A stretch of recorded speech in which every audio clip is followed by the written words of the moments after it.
Pulin Davy once said in an interview that she'd rather be reborn as an animal than a woman. When she was only 11 years old, man became her biggest nightmare, and the girl was subjected to constant assaults by mostly adult men. But Pulin didn't break. She fought back, and she became a walking nightmare for these men.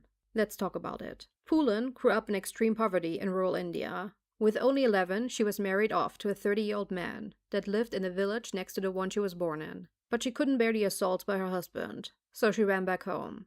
This made her lawless and an easy target. Men could now and did assault the child without fear of repercussion.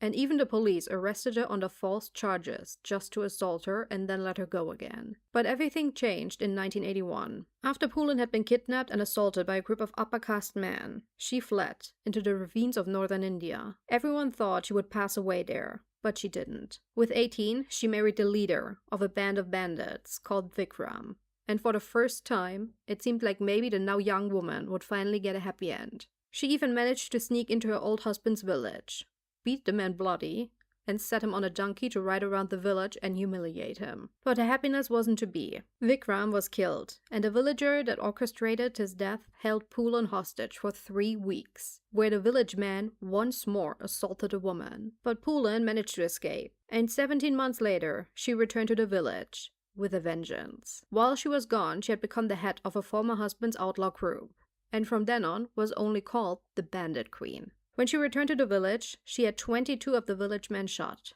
This became known as one of India's most controversial revenge massacres, and it made Pulin famous. There were many men that had hurt her, and they now feared for their lives. But others saw Pulin as the reincarnation of the goddess Durga, the fierce and protective mother of the universe in Hinduism. Pulin became India's Robin Hood. She and her group stole money from the rich and gave it to the poor.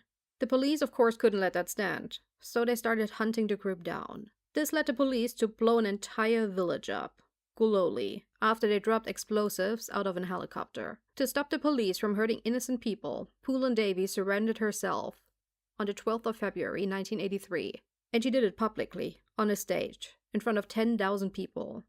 She carried with her a painting of the goddess Durga and a picture of Gandhi. She served 11 years in prison. The men that were arrested with her only had to serve 8. Pulin never even got a proper trial. In 1994, she was set free.